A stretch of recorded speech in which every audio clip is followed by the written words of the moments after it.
ओम शांति। 8 अगस्त 2025 बाबा के महावाक्य।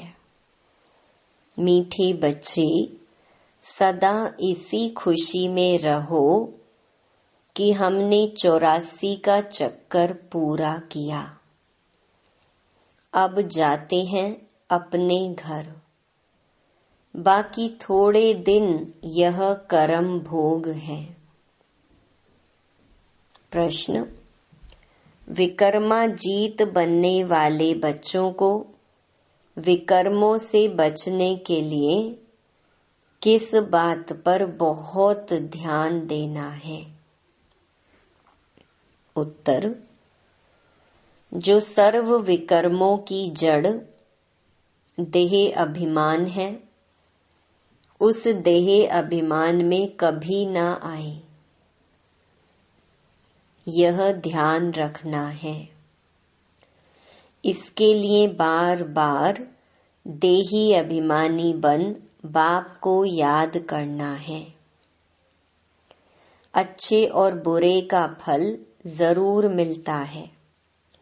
अंत में विवेक खाता है, लेकिन इस जन्म के पापों के बोझ को हल्का करने के लिए बाप को सच सच सुनाना है। ओम शांति। बड़े ते बड़ी मंजिल है याद की। बहुतों को सिर्फ सुनने का शौक रहता है। ज्ञान को समझना तो बहुत सहज है। 84 के चक्कर को समझना है, स्वदर्शन चक्रधारी बनना है। जास्ती कुछ नहीं है। तुम बच्चे समझते हो हम सब स्वदर्शन चक्रधारी हैं। स्वदर्शन चक्र से कोई का गला नहीं काटते हैं, जैसे श्री कृष्ण के लिए दिखाया है। अब यह लक्ष्मी नारायण विष्णु के 2 रूप हैं। क्या उनको स्वदर्शन चक्र है? फिर श्री कृष्ण को चक्कर क्यों दिखाते हैं? एक मैगजीन निकालते हैं जिसमें श्री कृष्ण के ऐसे बहुत चित्र दिखाते हैं। बाप तो आकर तुम्हें राजयोग सिखाते हैं, ना कि चक्कर से असुरों का घात करते हैं। असुर उनको कहा जाता जिनका आसुरी स्वभाव है। बाकी मनुष्य तो मनुष्य है ना। ऐसे नहीं स्वदर्शन चक्र से बैठ सबको मारते हैं। भक्ति मार्ग में क्या क्या चित्र बैठ बनाए हैं। रात दिन का फर्क है। तुम बच्चों को इस सृष्टि चक्र और सारे ड्रामा को जानना है, क्योंकि सब एक्टर्स हैं। वह हद के एक्टर्स तो ड्रामा को जानते हैं। यह है बेहद का ड्रामा। इसमें डिटेल में नहीं समझ सकेंगे। वह तो 2 घंटे का ड्रामा होता है। डिटेल में पार्ट जानते हैं। यह तो 84 जन्मों को जानना होता है। बाप ने समझाया है, मैं ब्रह्मा के रथ में प्रवेश करता हूँ। ब्रह्मा के भी 84 जन्मों की कहानी चाहिए। मनुष्यों की बुद्धि में यह बातें आ न सके। यह भी नहीं समझते कि 84 लाख जन्म है या 84 जन्म है। बाप कहते हैं, तुम्हारे 84 जन्मों की कहानी सुनाता हूँ। 84 लाख जन्म हो तो कितने वर्ष सुनाने में लग जाए। तुम तो सेकंड में जान जाते हो। यह 84 जन्मों की कहानी है। हमने 84 का चक्कर कैसे लगाया है? 84 लाख हो तो सेकंड में थोड़े ही समझ सकते। 84 लाख जन्म है ही नहीं। तुम बच्चों को भी खुशी होनी चाहिए। हमारा 84 का चक्र पूरा हुआ। अब हम घर जाते हैं। बाकी थोड़े दिन यह कर्म भोग है। विकर्म भस्म हो कर्मातीत अवस्था कैसे हो जाए, इसके लिए यह युक्ति बताई है। बाकी समझाते हैं इस जन्म में जो भी विकर्म किए हुए हैं वह लिख कर दो तो बोझ हल्का हो जाए। जन्म जन्मांतर के विकर्म तो कोई लिख ना सके। विकर्म तो होते आए हैं। जब से रावण राज्य शुरू हुआ है तो कर्म विकर्म हो पड़ते हैं। सतयुग में कर्म अकर्म होते हैं। भगवानुवाच, तुमको कर्म अकर्म विकर्म की गति को समझाता हूँ। विकर्मा जीत का संवत लक्ष्मी नारायण से शुरू होता है। सीढ़ी में बड़ा क्लियर है। शास्त्रों में कोई यह बातें नहीं है। सूर्यवंशी चंद्रवंशी का राज भी तुम बच्चों ने समझा है कि हम ही थे। विराट रूप का चित्र भी बहुत बनाते हैं, परंतु अर्थ कुछ भी नहीं जानते। बाप बिगर कोई समझा नहीं सकते। इस ब्रह्मा के ऊपर भी कोई है ना, जिसने सिखाया होगा। अगर कोई गुरु ने सिखाया होता तो उस गुरु का सिर्फ एक शिष्य तो नहीं हो सकता। बाप कहते हैं, बच्चे तुम्हें पतित से पावन, पावन से पतित बनना ही है। यह भी ड्रामा में नोंद है। अनेक बार यह चक्र पास किया है, पास करते ही रहेंगे। तुम हो ऑलराउंड पार्टधारी। आदि से अंत तक पार्ट और कोई का है नहीं। तुमको ही बाप समझाते हैं। फिर तुम यह भी समझते हो कि दूसरे धर्म वाले फलाने फलाने समय पर आते हैं। तुम्हारा तो ऑलराउंड पार्ट है। क्रिश्चियन के लिए तो नहीं कहेंगे कि सतयुग में थे, वह तो द्वापर के भी बीच में आते हैं। यह नॉलेज तुम बच्चों की ही बुद्धि में है। किसको समझा भी सकते हो। दूसरा कोई सृष्टि के आदि मध्य अंत को नहीं जानते। रचयिता को ही नहीं जानते तो रचना को कैसे जानेंगे। बाबा ने समझाया है, जो राइटियस बातें हैं वह छपाकर एरोप्लेन से सब जगह गिरानी है। वह पॉइंट्स अथवा टॉपिक्स बैठ लिखनी चाहिए। बच्चे कहते हैं काम नहीं है। बाबा कहते हैं यह सर्विस तो बहुत है। यहाँ एकांत में बैठ यह काम करो। जो भी बड़ी बड़ी संस्थाएं हैं, गीता पाठशालाएं आदि हैं, उन सबको जगाना है, सबको संदेश देना है। यह पुरुषोत्तम संगम युग है। जो समझदार होंगे वह झट समझेंगे। जरूर संगम युग पर ही नई दुनिया की स्थापना और पुरानी दुनिया का विनाश होता है। सतयुग में पुरुषोत्तम मनुष्य होते हैं।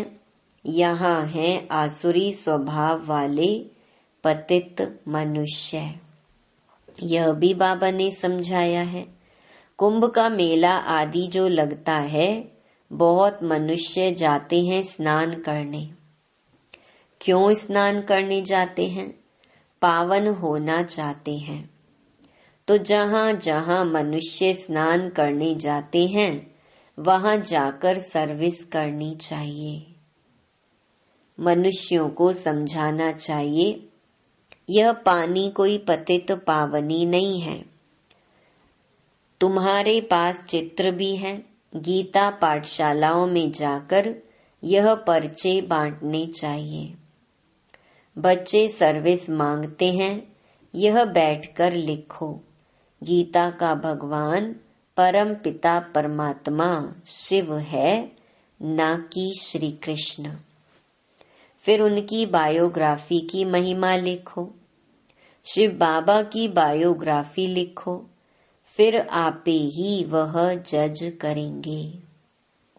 यह पॉइंट्स भी लिखनी है कि पतित पावन कौन। फिर शिव और शंकर का भेद भी दिखाना है। शिव अलग है, शंकर अलग है। यह भी बाबा ने समझाया है। कल्प 5000 वर्ष का है। मनुष्य 84 जन्म लेते हैं, ना कि 84 लाख। यह मुख्य बातें शॉर्ट में लिखनी चाहिए, जो एरोप्लेन से भी गिरा सकते हैं, समझा भी सकते हैं। यह जैसे गोला है, इसमें क्लियर है फलाने फलाने धर्म फलाने फलाने समय पर स्थापन होते हैं। तो यह गोला भी होना चाहिए, इसीलिए मुख्य 12 चित्रों के कैलेंडर्स भी छपवा सकते हो, जिसमें सारा ज्ञान आ जाए और सर्विस सहज हो सके। यह चित्र बिल्कुल जरूरी है। कौन से चित्र बनाने हैं, क्या क्या पॉइंट लिखनी चाहिए, वह बैठ लिखो। तुम गुप्त वेश में इस पुरानी दुनिया का परिवर्तन कर रहे हो।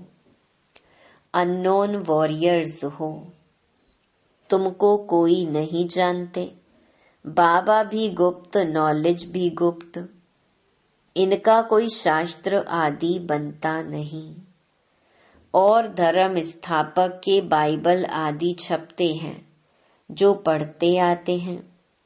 हर एक के छपते हैं। तुम्हारा फिर भक्ति मार्ग में छपता है। अभी नहीं छपना है, क्योंकि अभी तो यह शास्त्र आदि सब खत्म हो जाने हैं। अभी तुमको बुद्धि में सिर्फ याद करना है। बाप के पास भी बुद्धि में ज्ञान है, कोई शास्त्र आदि थोड़े ही पढ़ते। वह तो नॉलेजफुल है।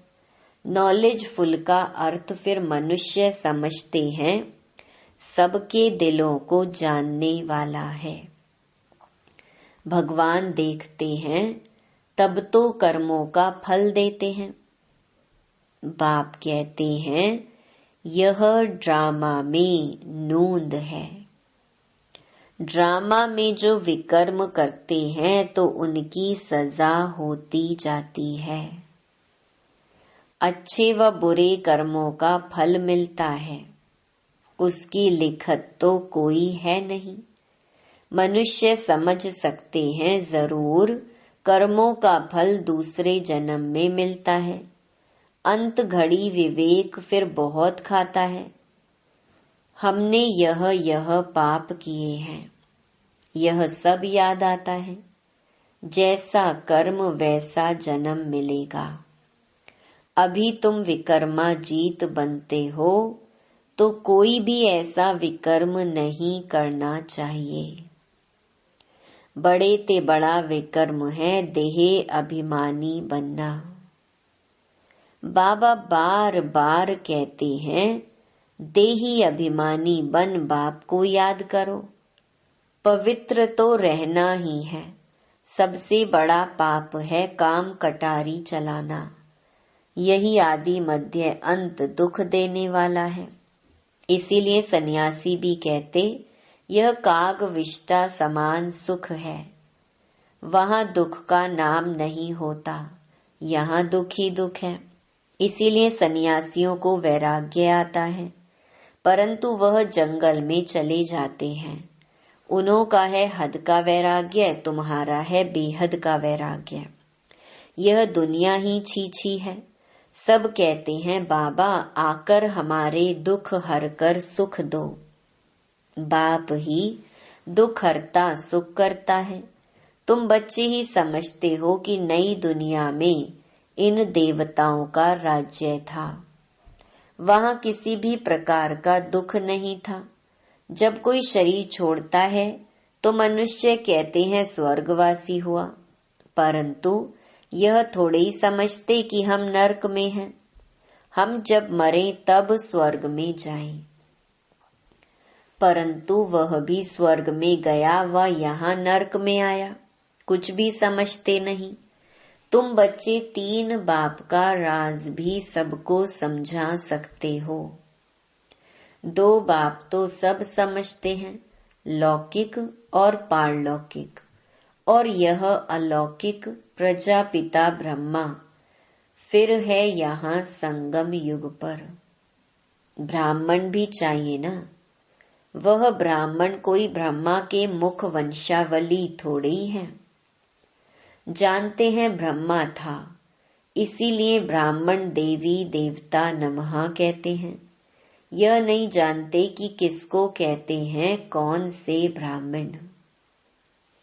तुम हो पुरुषोत्तम संगम युगी ब्राह्मण, वह है कलयुगी। यह है पुरुषोत्तम संगम युग, जब तुम मनुष्य से देवता बनते हो। देवी देवता धर्म की स्थापना हो रही है, तो बच्चों को सब पॉइंट्स धारण करनी है और फिर सर्विस करनी है। पूजा करने व श्राद्ध खाने पर ब्राह्मण लोग आते हैं, उनसे भी तुम चिट चैट कर सकते हो, तुमको सच्चा ब्राह्मण बना सकते हैं। अभी भादों का मास आता है, सभी पितरों को खिलाते हैं। वह भी युक्ति से करना चाहिए, नहीं तो कहेंगे कि ब्रह्मा कुमारियों के पास जाकर सब कुछ छोड़ दिया है। ऐसा कुछ नहीं करना है जिसमें नाराज हो। युक्ति से तुम ज्ञान दे सकते हो। जरूर ब्राह्मण लोग आएंगे तब तो ज्ञान देंगे ना। इस मास में तुम ब्राह्मणों की बहुत सर्विस कर सकते हो। तुम ब्राह्मण तो प्रजापिता ब्रह्मा की औलाद हो। बताओ ब्राह्मण धर्म किसने स्थापन किया? तुम उन्हों का भी कल्याण कर सकते हो घर बैठे। जैसे अमरनाथ की यात्रा पर जाते हैं, वे सिर्फ लिखत से इतना नहीं समझेंगे, वहां बैठ समझाना चाहिए। हम तुमको सच्ची अमरनाथ की कथा सुनाई। अमरनाथ तो एक को ही कहा जाता है। अमरनाथ अर्थात जो अमरपुरी स्थापन करे, वह है सतयुग। ऐसे सर्विस करनी पड़े, वहां पैदल जाना पड़ता है। जो अच्छे अच्छे बड़े बड़े आदमी हो, उनको जाकर समझाना चाहिए। सन्यासियों को भी तुम ज्ञान दे सकते हो। तुम सारी सृष्टि के कल्याणकारी हो। श्रीमत पर हम विश्व का कल्याण कर रहे हैं, बुद्धि में यह नशा रहना चाहिए। अच्छा, मीठे मीठे सिकिलधे बच्चों प्रति माता पिता बाप दादा का याद प्यार और गुड मॉर्निंग। रूहानी बाप की रूहानी बच्चों को नमस्ते। धारणा के लिए मुख्य सार।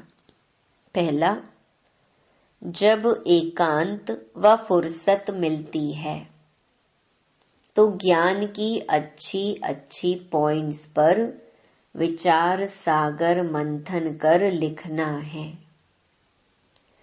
सबको संदेश पहुंचाने व सबका कल्याण करने की युक्ति रचनी है। दूसरा, विकर्मों से बचने के लिए देही अभिमानी बन बाप को याद करना है। अभी कोई भी विकर्म नहीं करना है। इस जन्म के किए हुए विकर्म बाप दादा को सच सच सुनाने हैं। वरदान, अटल भावी को जानते हुए भी श्रेष्ठ कार्य को प्रत्यक्ष रूप देने वाले सदा समर्थ भव। नया श्रेष्ठ विश्व बनने की भावी अटल होते हुए भी समर्थ भव के वरदानी बच्चे सिर्फ कर्म और फल के, पुरुषार्थ और प्रारब्ध के, निमित्त और निर्माण के, कर्म फिलॉसफी अनुसार निमित्त बन कार्य करते हैं। दुनिया वालों को उम्मीद नहीं दिखाई देती और आप कहते हो यह कार्य अनेक बार हुआ है, अभी भी हुआ ही पड़ा है, क्योंकि स्व परिवर्तन के प्रत्यक्ष प्रमाण के आगे और कोई प्रमाण की आवश्यकता ही नहीं। साथ साथ परमात्म कार्य सदा सफल है ही। स्लोगन: कहना कम, करना ज्यादा। यह श्रेष्ठ लक्ष्य महान बना देगा। अव्यक्त इशारे: सहज योगी बनना है तो परमात्म प्यार के अनुभवी बनो। सेवा में व स्वयं की चढ़ती कला में सफलता का मुख्य आधार है एक बाप से अटूट प्यार। बाप के सिवाय और कुछ दिखाई ना दे। संकल्प में भी बाबा, बोल में भी बाबा, कर्म में भी बाप का साथ। ऐसी लवलीन स्थिति में रह एक शब्द भी बोलेंगे तो वह स्नेह के बोल दूसरी आत्मा को भी स्नेह में बांध देंगे। ऐसी लवलीन आत्मा का एक बाबा शब्द ही जादू मंत्र का काम करेगा। अच्छा, ओम शांति।